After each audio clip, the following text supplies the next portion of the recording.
Welcome to Risk Matters, the insurance podcast brought to you by DWF and your global guide to the latest trends and issues in the insurance and reinsurance industry. Join us as we explore topical issues, emerging technologies, and the innovative strategies that are shaping the global future of insurance. What are the things that would encourage you to or make you think about engaging, or what are the things to weigh up?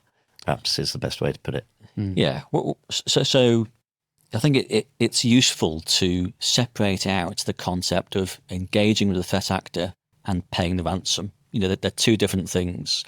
And conceptually, sometimes organisations can, take some time to accept that. They can have an allergic reaction to engaging with the threat actor because they think it's akin to paying a ransom, and it's not. So some of the reasons why you might decide to engage, you might want to play for a bit of time. That time might help you secure the environment, eradicate the threat actor from the environment, etc. Sort your backups out. You might want to obtain, proof of life, i.e., that they've actually got the data they claim to have got. Another reason might be it might help you with the process of attribution, knowing who the threat actor actually is. Perhaps during the negotiation, further intel might arise, which might help you be more confident about that attribution.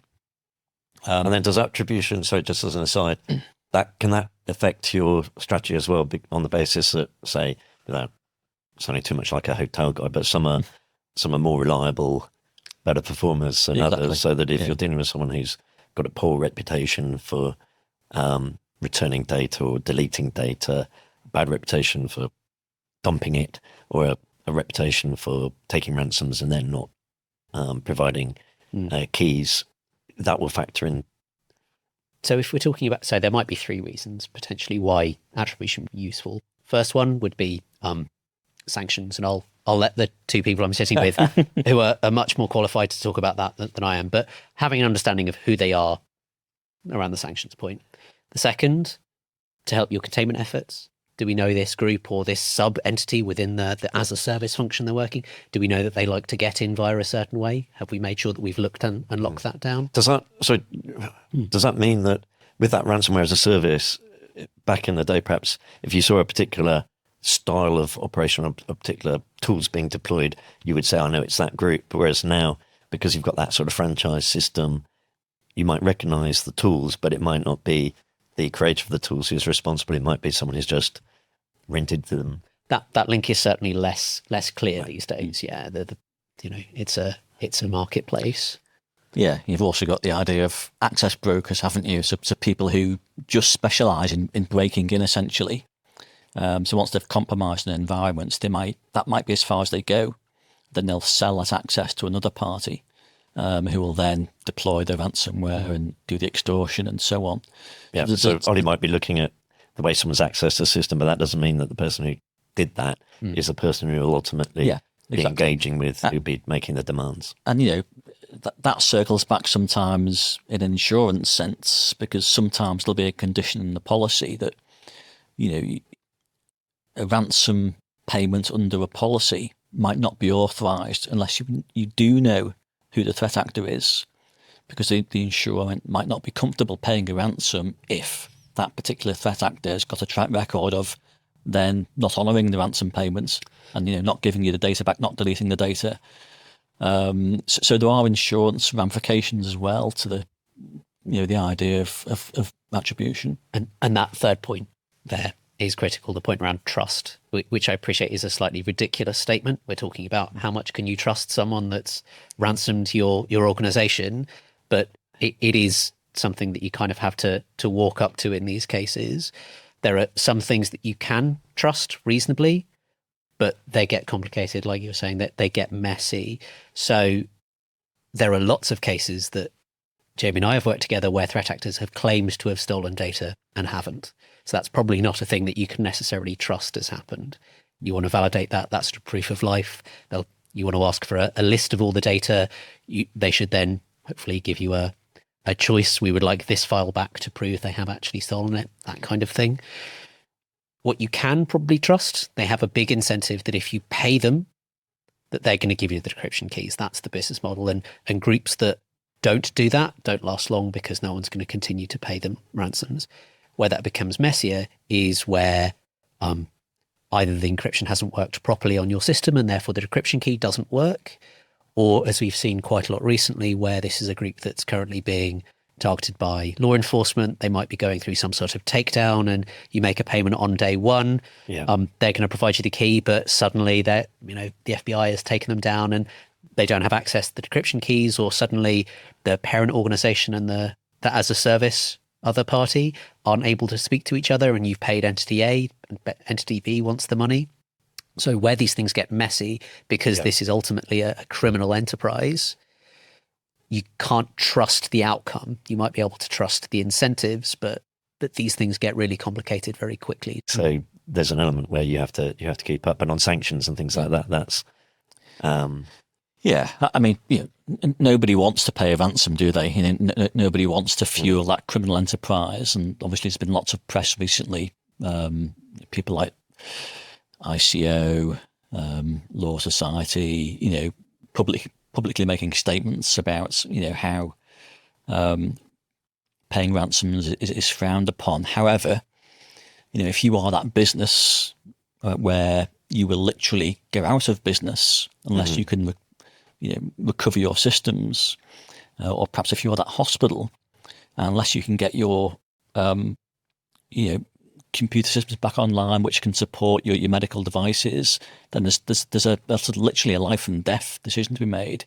Then you can understand why in some cases payment of a ransom is the only option. So if you're a business in that position, once you've taken that big decision, or as part of the decision process, you need to know whether paying the ransom, is it going to be lawful, or are you going to commit a criminal offence potentially by paying the ransom. So just quickly, as a matter of first principles, making a ransom payment isn't unlawful in the UK and many other jurisdictions, but you can unwittingly commit another offence by making the payment if, for example, the person you are paying is a named entity on a sanctions list. So we're talking here principally in the UK about the OFSI list. In the US, obviously, it's OFAC. So there's a process that needs to be worked through to understand whether the payment can be made lawfully. And that usually looks something like being really clear about attribution. So we speak to Ollie. How certain are you, Ollie, that the threat actor is so and so? And obviously we'd look to push the sort of forensic expert to commit to that, ideally in writing, as to who the threat actor is, and also if there's a ransom negotiator on board, there'd be intel gained from them too that would go into the mix. Once we were as clear as we can be, and we had some confidence around who the threat actor is, that knowledge then enables you to search against sanctions lists, and there's a number of mitigations that the organisation can also perform to reduce that risk even further. For example, notifying law enforcement, for example, speaking to OFAC or OFSI about what you're thinking of doing. Do they have any allergic reaction to it? Documenting all of this, and that can all reduce the risk. You can never eliminate the risk in these situations, and that's made very clear in legal advice, but you might be able to reduce it to an extent to which you can be as comfortable as you can be in these sorts of unfortunate circumstances. You've got an idea from the instance you deal with of the MOs of various sort of outfits and the kinds of tools that are deployed and the way people go about things that will assist you in forming a view as to who the likely or who the most likely sort of 100%. So are. And it's one of the things that the industry is fairly good at, got a lot better at, which is sharing information on these groups. So thankfully, we all know that there are there are the really baddies and the ones that we're willing to tolerate slightly above some of the others.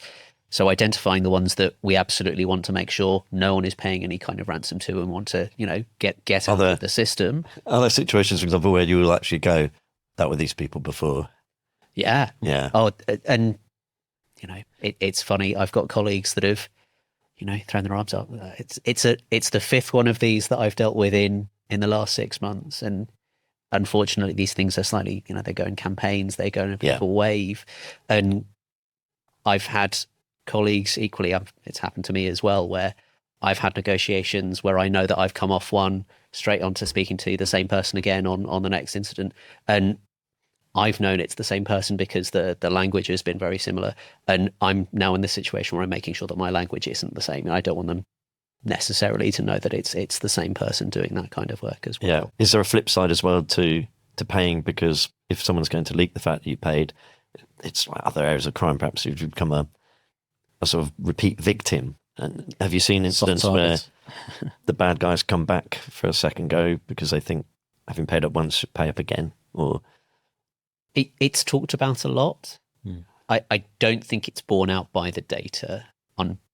Unfortunately, fortunately, I'm not sure. Yeah, is that because people are just have made them post incident make themselves a bit more resilient and learn from it pretty rapidly? Possibly that. Yeah, I think also the targeting is quite broad.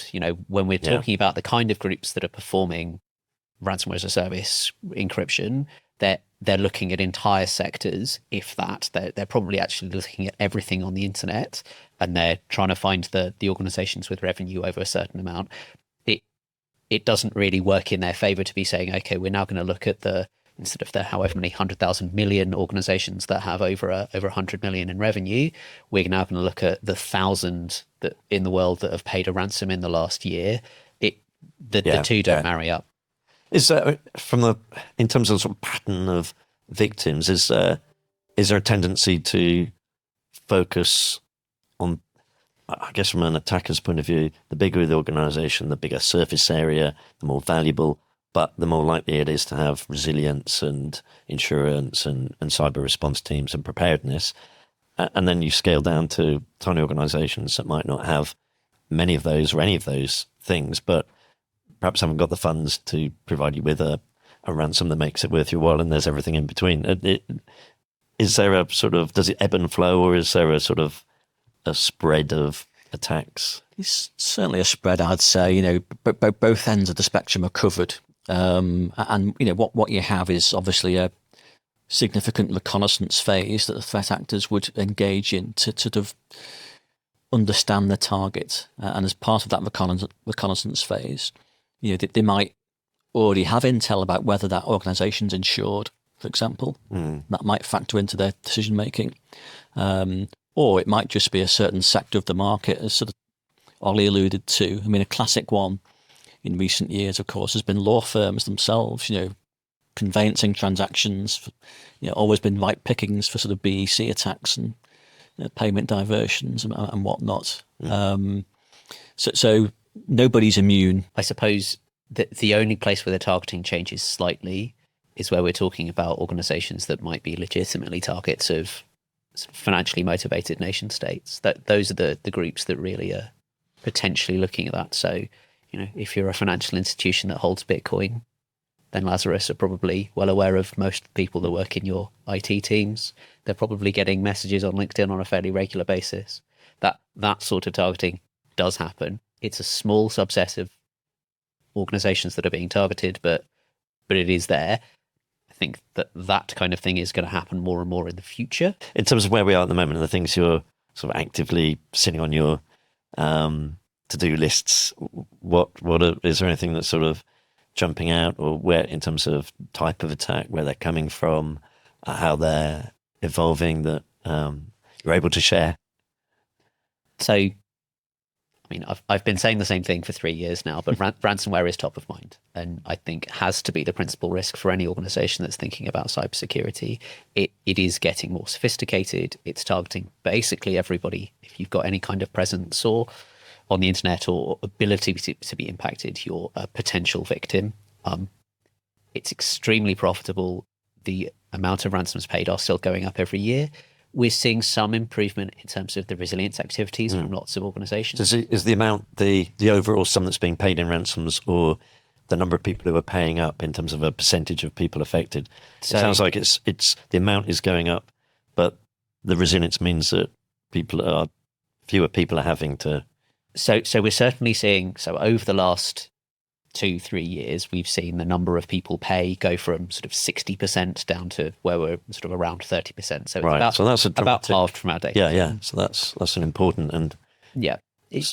Bearing in mind there could be some measurement bias or other things in there, but certainly I think if you speak to anyone in this industry about what they're seeing from their victims, that's the case.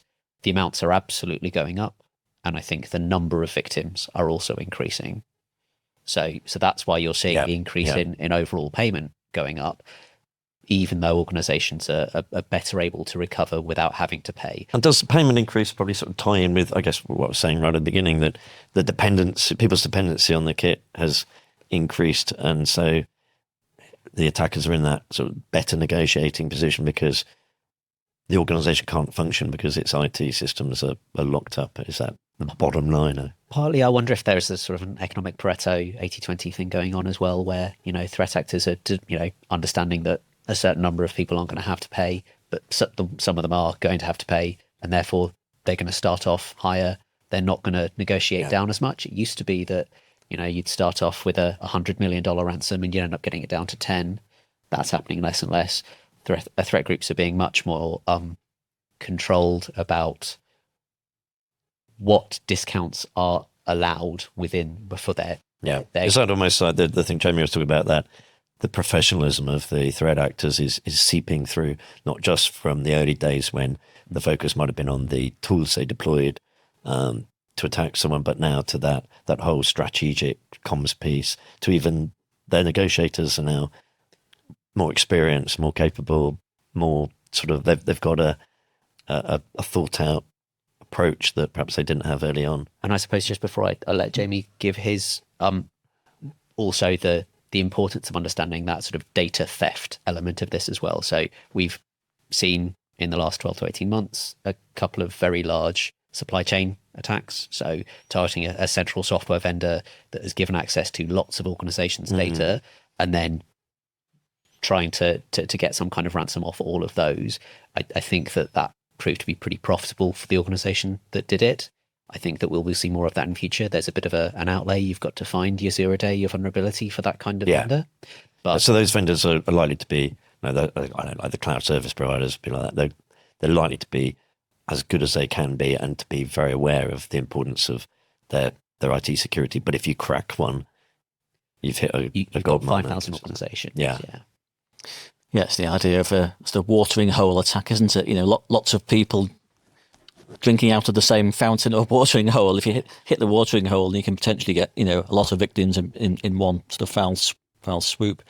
I think what I'd say in terms of what we see most often on the books at the moment is ransomware attacks that have just skipped the encryption elements. So it's the same old ransomware groups who are perpetrating the attacks, but rather than going to the trouble of encrypting the organization's systems, they are simply sneaking in, exfiltrating the data, and then ransoming the victim because of the data theft and the threat of leaking.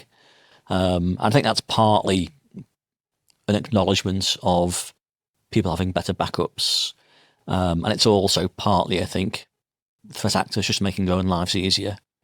Obviously, they have seen a return from people paying ransoms because of, leaking threats of leaking data. So it certainly works.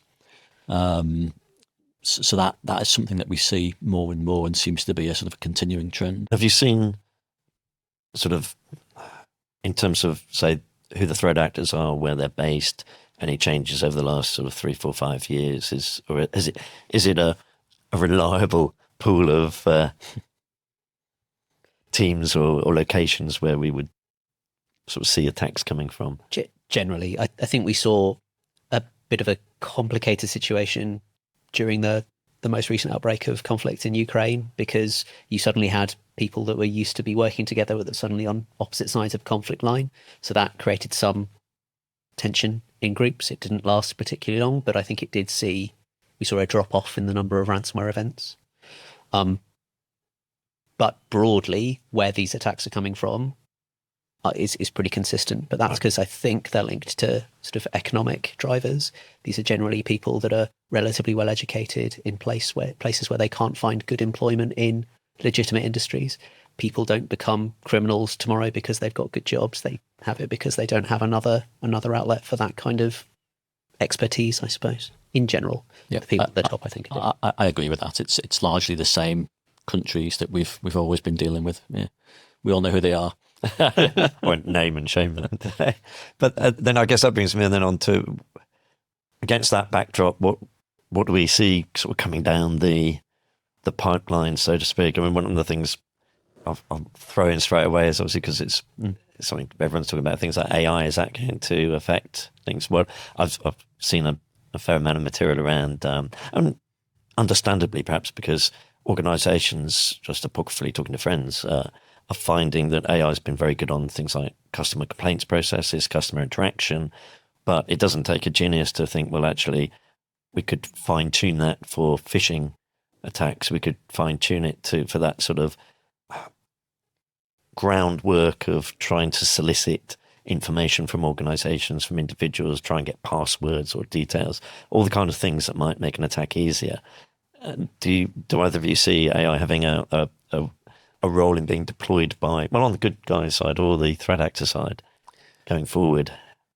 Yeah, I'll give you a quick comment on AI, then I'll mention what perhaps is coming down the tracks, as it were. But on AI generally, I think it's still too early to say that we're detecting any real patterns by threat actors. I think they're still getting to grips with it as well, and also, their existing methods work. So why if it's not broke, don't fix it, sort of thing. But there have certainly been cases and reports when it comes to ransom negotiations, threat actors are starting to deploy, and again, this is anecdotal, AI-powered chatbots in place of a live negotiator. So you, the victim, are having to try and negotiate with an AI chatbot, which can't make it any easier. So that's one example. And also, there's an interesting paper recently from, I think it was the University of Illinois, who had developed a GPT-4 powered autonomous SQL injection bot that would just, without any human intervention at all, deploy SQL injection attacks, like complicated ones, which I think had sort of 38 different steps to them. And yet this system using ChatGPT-4 could do that, pump those attacks out. And I think they worked out that it's something like a 70% success rate. Wow. And it cost it cost literally a few dollars per attack. So that, hope that doesn't foretell the future in terms of what might be coming down the track. But one of the most interesting stories I saw recently was this idea that the UK governments might be on the verge of launching a consultation about whether ransom payments should be licensed. Now, there wasn't much detail at all about how that would work or who would do the licensing. I presume OFSI. And at the same time, or similar time, there was a cyber review completed by Stephen McPartland MP. And one of the outputs from that was to call for mandatory ransomware payment reporting. That's something they have in the States now under the CERCIA legislation. If you're you're designated as critical infrastructure. But I understand Mr. McPartland's one of the recent casualties who's resigned from the Conservatives. So I think that's going to fall by the wayside along with a few other initiatives. So there's a political element to this in terms of what the government's going to do about anything. And that obviously feeds into our world in terms of legal and regulatory. Only on the DPDI bill was another casualty, wasn't it, recently? Anything anything on your radar in terms of what might be coming down the line? You're right. I think AI is interesting. It is a double-edged sword. It's a classic double-edged sword in that it brings so much to the party that those organizations that can engage with it, that do implement it properly to run parts of their security, are going to almost essentially wipe out old school versions of certain types of cybercrime. So AI is really quite good at spotting things like phishing emails or particularly sort of whaling emails. The ability to sort of train it on that kind of data and for it to spot it it's really, really good at that already.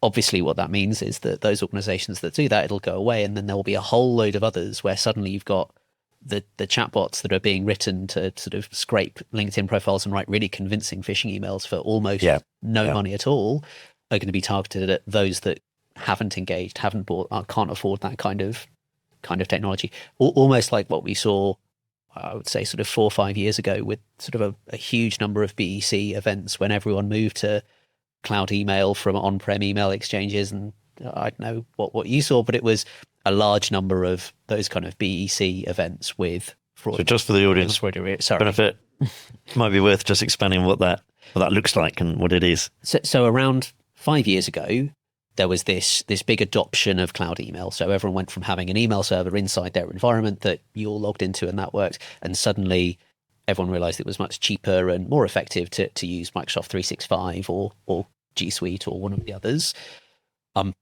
Threat actors realized that this meant that you needed one login platform. As long as you got someone's email address and their password, you could log in with their email and download all of the mailboxes, get in the middle of all of the conveyancing transactions, if that was an example. But essentially any email chain where you were trying to get someone to put a large amount of money in a bank account, if you were able to find that in a mailbox somewhere, you were able to hide the communication from whoever was actually meant to be on that email, redirect that money to your own bank account and move on.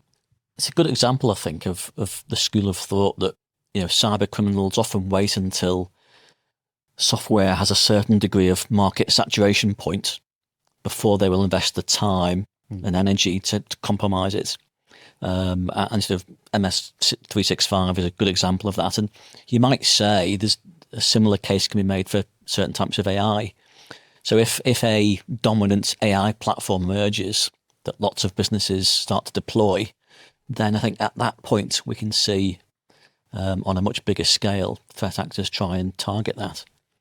Yeah, definitely. And now with the next sort of evolutionary cycle, there are different pieces of kit and tools that people are using. And it sounds like you would be looking at the use of AI from a defense point of view, Ollie, but equally you're sort of the people you're having to engage with will be using it for an offensive purposes. And I think the defenders are making better use of AI now. I think that there are sort of notional use cases for threat actors. It's not very good at writing malware. It is quite good at writing a phishing email, but obviously it's also good at finding a phishing email as well. So finding those sort of asymmetric points where the threat actor can use that advantage, they only need to be right once kind of thing, that's where it's going to tell. I think another area where things are going to change is we're already seeing this, and we've sort of talked about it a bit, but the world is going to get a lot messier over the next 12, 24, 36 months. The NCSC, the FBI, the Australian federal authorities are being much more proactive in what they're doing against these groups. And the reaction to that is a marketplace that isn't as well defined, is not really knowing who you're dealing with and, losing negotiations partway through because someone's been impacted. So I think that in the long term, I suspect that's a good thing. We all want to work in a world where, I'd love to go back to network engineering rather than necessarily doing incident response because it was no longer a thing anymore. I think we're a long way off that. But I do think that it's going to get more painful to deal with these kind of things from that perspective, at least in the short term, whilst they figure out what's going on. I guess sort of following on from that, perhaps just as a final takeaway, perhaps, if you were sort of had the opportunity to say to organisations who are listening, here are a few things I suggest you do to make yourself a bit more resilient in the next year, the next 2 years, what would be your sort of shopping list, so to speak? I mean, for me, it's all in the preparation As they say, practice makes perfect, and having an incident response plan that is actually effective. So not a 40 or 50-page plan that looks nice and it's filed in a cabinet somewhere that gathering dust. But one that actually is going to be helpful to the C-suite, and is more about communication and coordination. That's what they need. How are the different business units going to interact? Who's going to take the lead? That's the sort of plan that you need. So having that plan in place, a good plan, and then thoroughly testing that plan against a range of different scenarios, not just once, but on a regular basis, certainly perhaps annually. That would be my biggest bang for your buck takeaway. And I would completely agree, but given that that's a boring answer and there needs to be two. I'd say we need a bit of disharmony. Normally we get two lawyers at least in a room, we can have a bit of a dust up, but if harmony is broken out, that's tremendous. Rigor. So from a sort of a technical perspective, I think there's a lot of focus, and I appreciate that I've just spent some time talking about the benefits of AI controls, but I think that organizations focusing on the basics, making sure that you've got patching in place, making sure that you've got multi-factor on emails, that the basics are going to stop 99% of these kind of threats. That'll also, as an aside, deprive me of all the coverage work I have to do, which would be great. Well, we don't, at the end of the day, I don't think the market wants coverage issues, and policyholders don't want them. So if people can do all those things, then that would be tremendous as well, because then you don't have to run into any of the fights you might otherwise have because the system hasn't been patched and has been compromised as a result. So that would be fab news on on my side as well. Sorry, I interrupted. Is there anything else on all those sort of traditional things, the patching, the making sure the systems are up to speed, the MFA when you can, backups, are they still making sure you're logging and monitoring knocking on the stuff? So exactly, it's those things that feel basic and boring. And I fully understand. I've managed a network. I've sat in those seats. It's nice to talk about the interesting stuff, but ultimately, if you do the basics right, you're probably not going to have a problem. Well, what a sensible note to perhaps wrap up on. I hope that was all very useful, and thank you for joining us, and we hope you will join us next time for the next episode in the series. Thank you very much. Thank you for listening to Risk Matters, the DWF Insurance podcast. We hope you join us again soon for future podcasts in our series.